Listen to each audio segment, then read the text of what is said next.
Thank you for tuning in once again to his Vine and Fig Tree podcast. My name is Kurt Olson. I'm your host, coming to you on the late morning of May 20th, 2026.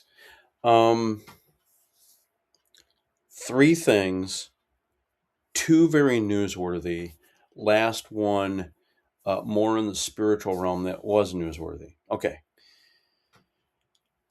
Perhaps one of the most underreported stories in the last week is terrorism. Um, Late last week, we had an Iraqi who had planned attacks throughout Europe and the United States, was busted by the feds. And in the description to the podcast, I will leave uh, a link that you can read some details of.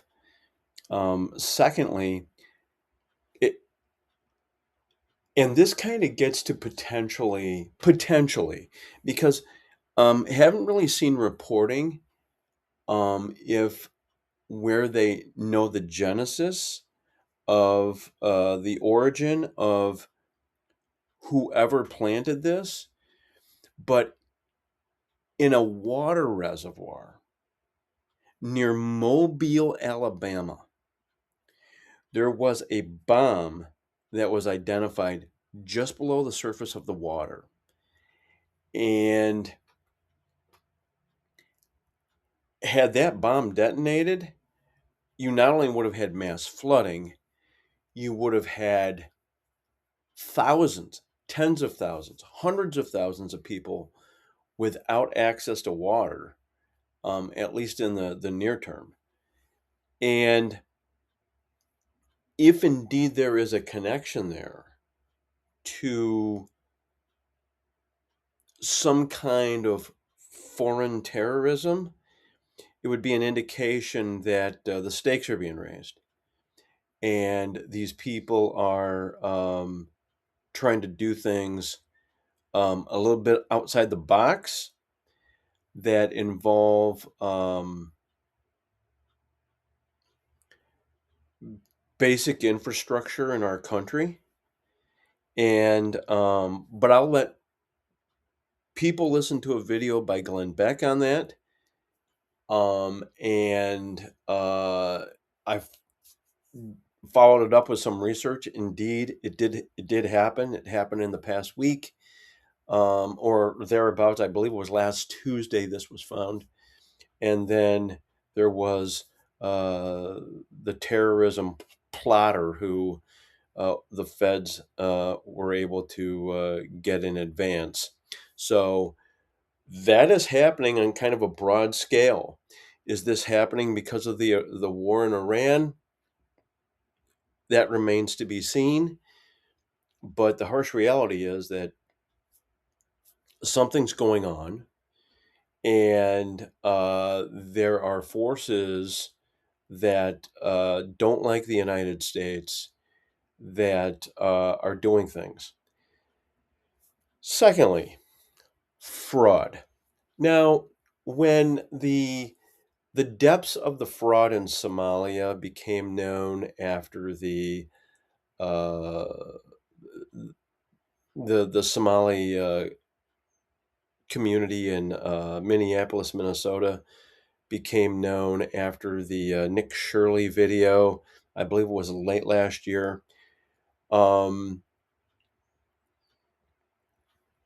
We've had some attention drawn toward California. We've had some attention drawn toward a few other locations, including New York here. And most recently, Columbus, Ohio. And Lick Rosiak, pardon me, Luke Rosiak. I wanted to pronounce that clearly. Luke Rosiak of the Daily Wire. He and at least one other guy, it may have been more, once you have your crew doing your videos, descended on Columbus, Ohio recently and compiled a series of articles and at least one video that focuses on the home health care program in Ohio and how the Somali community was using that um, in a Medicaid fraud scheme. Um, and this is now significant enough where the state legislature has just in this week had Luke Rosiak come in and testify before a couple of panels. And I also saw a video where Luke Rosiak was leading some Ohio based journalists on where they could be doing some digging to find the reality of other fraud. So that's kind of entertaining when someone who does investigative journalism for a living has to school the mainstream media or newspapers, television stations, and others on things happening in their own backyard when he's really more of a national journalist and just happened to go to Columbus and found what he found. So um, the fraud in this country is staggering. I've seen information out of the federal government that indicates it's at a minimum of a half of $1 trillion, over 500 billion. And it's one of those things where you can't help but believe that this is just the tip of the iceberg. And it's one of those things where this is the kind of stuff that should anger voters. It shouldn't be. We had a primary just yesterday in Kentucky, and Tom Massey was targeted by President Trump, and he was defeated in his primary. Um, and that was done because there were times he doesn't go along with his party. And the guy who was elected is going to be far friendlier to what the party wants. Um, I will remind people that during COVID, Thomas Massey was the one member of the House who stood there and demanded accountability on the voting of the COVID financial packages. And he's the guy who said, we will rue the day that we took this path during COVID because it's going to result in inflation. And sure enough, we eventually had inflation. And so while a lot of people get all triggered by uh, Tom Massey because there are times he votes with Ilhan Omar and AOC and others, um, the guy is not a complete fraud. And he has been looking out for American taxpayers, whether y'all like it or not. So, anyways, I point that out to indicate that this stuff that Donald Trump wants but hasn't been getting, for example, redistricting in Indiana. A few weeks ago, primaries in Indiana. And Republicans at the state level who held up redistricting in the Hoosier State, um, they were defeated.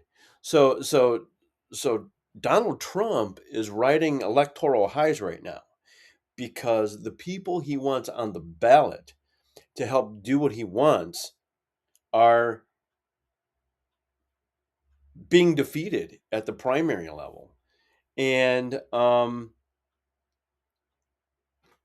but the fraud that we are seeing is the kind of stuff that should cause Americans and motivate Americans to vote. It's the kind of stuff that causes you to, I'm voting whether anyone likes it or not. And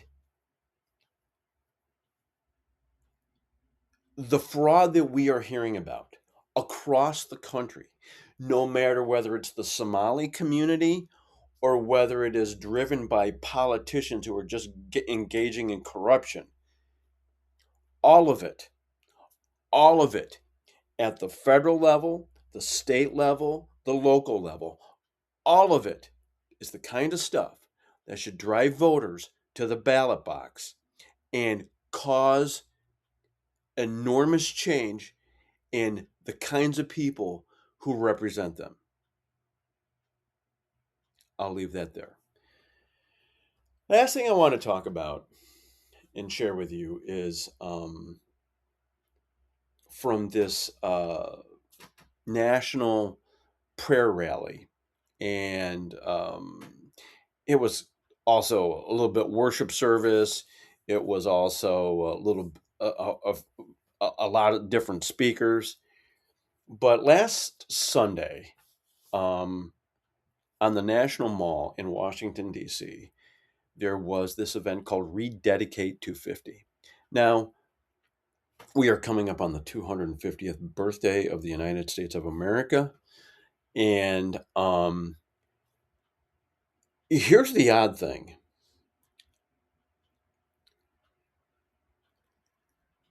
Apparently, on May 17th, 1776, there was a call. There was a call for national prayer, and for some of the things that were going on in the colonies and the talk of heading toward war. Um, this is something I was never taught when I was a kid. This is the kind of stuff that completely missed the textbooks in the country, and you would think would be a pretty important piece of data that uh, should have been known by children learning American history. But here I am in my late 50s, and I learned something new because indeed it was a thing. There was a call for national prayer and just focusing on the challenges that they were going through and the calls toward a revolution.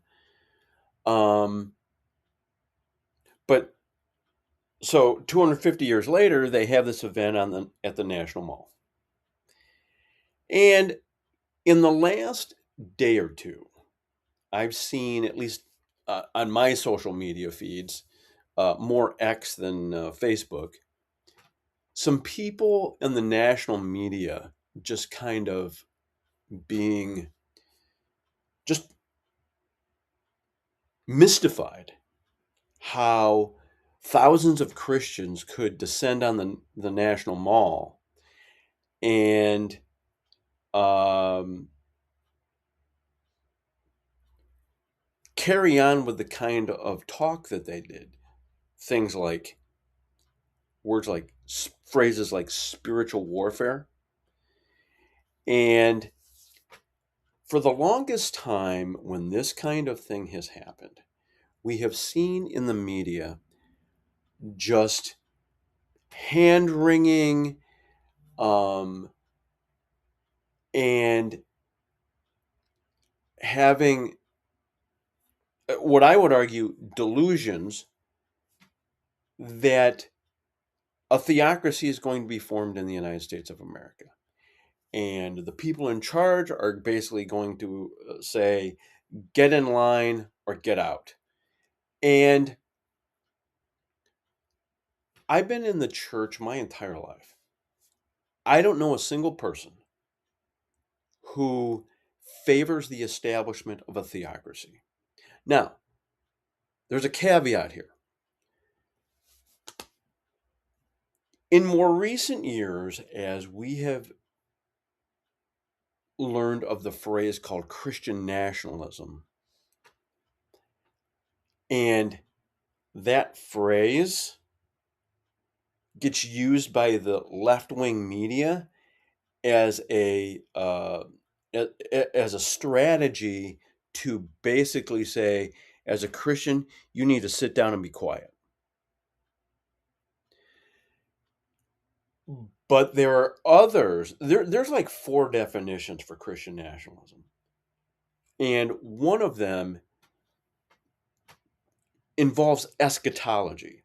Now, eschatology is a focus on things in end times. And you go to any religion, and there is some kind of focus on the end times, eschatology. Islam has it. I can only assume Judaism, uh, Hinduism, Buddhism. And there are a group of people in the United States of America who are in the church who interpret eschatology this way.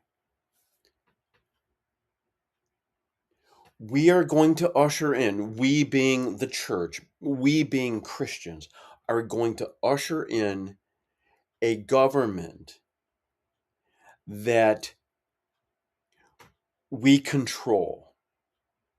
And we're finally going to be able to do the things that we want. Um, all in the focus, of course, of honoring God and whatnot. Um, I don't subscribe to that. And but this is something that does exist in strains of right of center um, Christian churches in this country. It is a thing.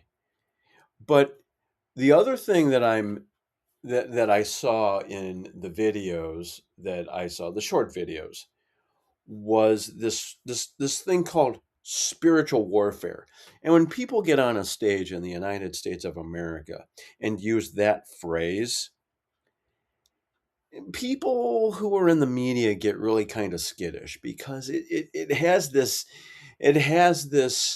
this tone and focus that there's going to be some kind of battle going on. Well, people in the media, they don't understand spiritual issues. They simply don't. And in Ephesians chapter 6, Paul lays out some really strong language there to the church at Ephesus about spiritual warfare. I believe it's a passage that runs from Ephesians 6, verses 10 to 20, I think it is. And Paul says we don't wrestle against flesh and blood, but spiritual forces of darkness and in heavenly places. And this is the kind of language that the mainstream media will completely disregard and completely quash and attempt to tamp down because we can't let this dominate any kind of thinking.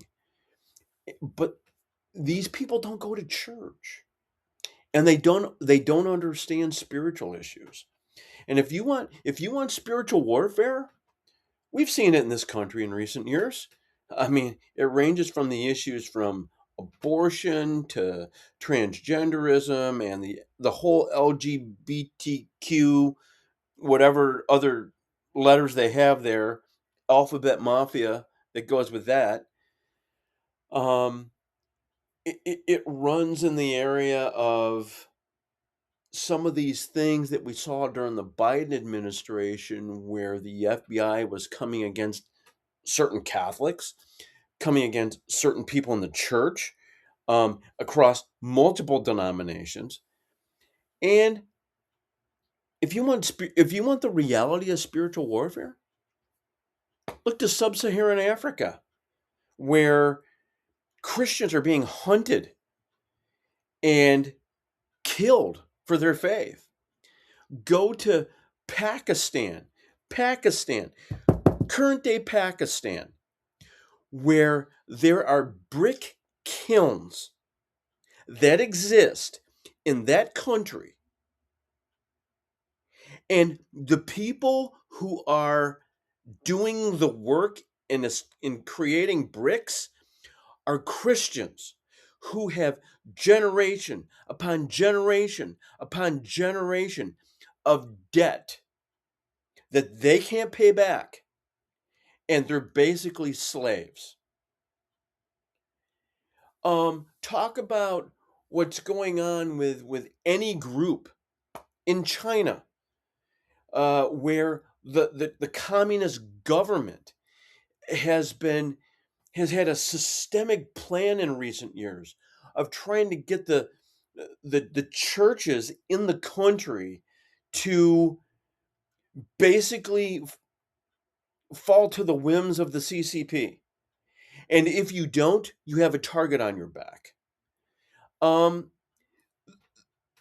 so spiritual warfare in this world is very real. And just because the mainstream media in the United States of America doesn't like it, doesn't mean it doesn't exist. So, um, but for me, I had some family things going on that day. I did not watch it through computer or television. I've seen some things, and it was expected, because this is how the mainstream media handles people of faith. And when I say people of faith, I'm talking about people everywhere from Catholics to and Anglicans to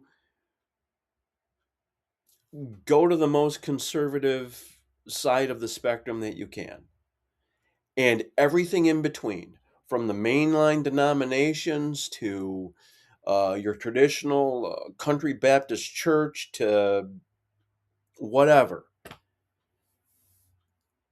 The national media,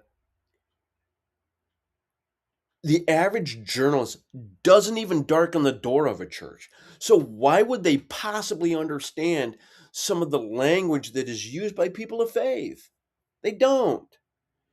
And if they have spiritual blinders on, and they do, how can you expect them to understand that kind of spiritual language?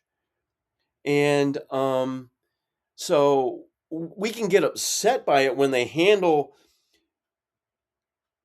spiritual news stories that way, but don't be surprised when they respond that way, because they are spiritually blind.